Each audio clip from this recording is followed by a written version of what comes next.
सो चलिए बच्चा जानते हैं यहाँ पर फॉर्मेट स्पेसिफायर एक इंटरेस्टिंग सी चीज़ और इजी सी चीज़, रिलैक्स सी चीज़ स्ट्रिंग के अंदर।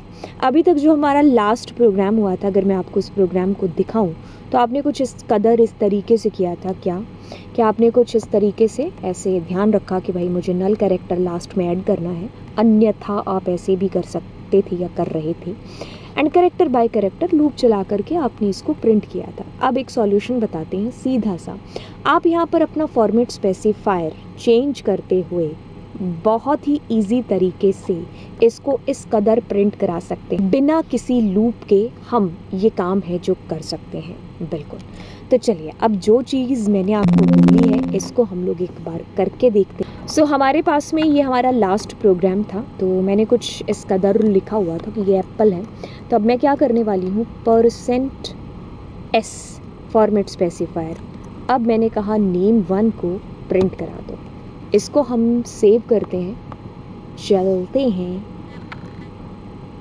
और आप ये पाओगे कि हमारे पास में कुछ इस प्रकार से ये प्रिंट हो गया।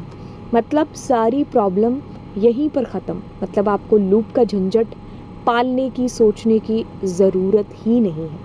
हाँ, अब क्या मैं ऐसे यूज़र से भी इनपुट है जो ले सकती हूँ? जी हाँ, बिल्कुल, आप यूज़र से भी इनपुट है जो %s फॉर्मेट स्पेसिफायर से ले सकते हैं। जैसे कि मैं क्या करती हूँ, यहाँ पर एक और एंटर करती हूँ, जैसे name2, ठीक है, और उसके अंदर मैंने इसका जो साइज़ है वो 50 कर दिया। अब अपने यूज़र को एक मैसेज देते हैं और कहते हैं हे एंटर अ स्ट्रिंग। सो अब यूज़र हमारा स्ट्रिंग को एंटर करेगा। क्या यूज़ कर रहे हैं? स्कैनफ। सो हम %s की मदद से यहाँ पर name2 को एंटर कर देंगे, ठीक है, और अब उसको यहाँ पर हम प्रिंट करा देंगे, ठीक है, किसको? name2 को। तो सेव करेंगे, ठीक है। तो हमारे पास में पहले देखो एप्पल है, ये मैंने यहाँ पर न्यू लाइन लगाया नहीं, ठीक है, लेकिन अब दूसरा हम यहाँ पर चले मेरा नाम लिख देते हैं, तो लवजीत आ गया आपके पास में। That's cool. हाँ, अब इसको एक बार और रन करके देखते हैं, और अब यहाँ पर आपको कुछ कुछ चीज़ें हैं जो बताते हैं। जैसे मैंने लिखा लवजीत मेरा नेम है, ठीक है। तो अब आपने एक चीज़ नोटिस की, क्या की? इसने लवजीत प्रिंट करा दिया, लेकिन उसके बाद का कुछ भी प्रिंट नहीं कराया है।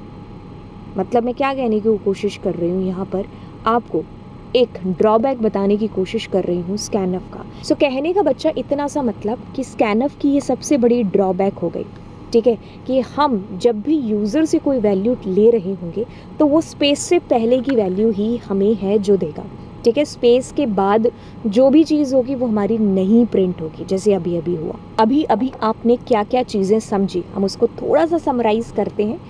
आपने यहाँ पर अपनी स्ट्रिंग को डिक्लेयर करना सीखा दोनों तरीके से। %s जस्ट एक सिंपल सा फॉर्मेट स्पेसिफायर आपने यूज़ करना और आपकी स्ट्रिंग प्रिंट हो जाएगी, ठीक है। देनी है, एक सेकेंड रुकिए। और यूज़र इनपुट के टाइम पर आपको ये चीज़ ध्यान देनी है कि जैसे यहाँ पर तो हमने क्या किया था, एक सिंपल वैल्यू दे दी, प्रिंट करा दिया। अब मैंने एक 50 का एरे है जो पहले से डिक्लेयर किया, साइज़ उसका, यूज़र को मैसेज दिया। अब यूज़र एंटर कर रहा है यहाँ पर।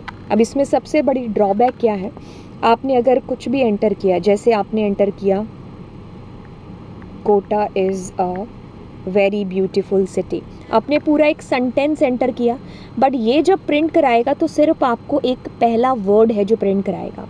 तो इसको कैसे पता चलेगा पहला वर्ड है? जहाँ पर इसको स्पेस है जो दिखाई दे गया, तो उससे पहले पहले का एक वर्ड आपका प्रिंट होगा। तो यानी कि इसकी क्षमता कितनी है, एक वर्ड सिंगल प्रिंट कराने की। अब क्या इसका कोई सॉल्यूशन है? क्या हम कभी भी एक स्ट्रिंग को प्रिंट, पूरी सेंटेंस को प्रिंट सी में नहीं करा सकते? बिल्कुल करा सकते हैं, जिसके लिए आपसे मिलते हैं अगले वीडियो के अंदर।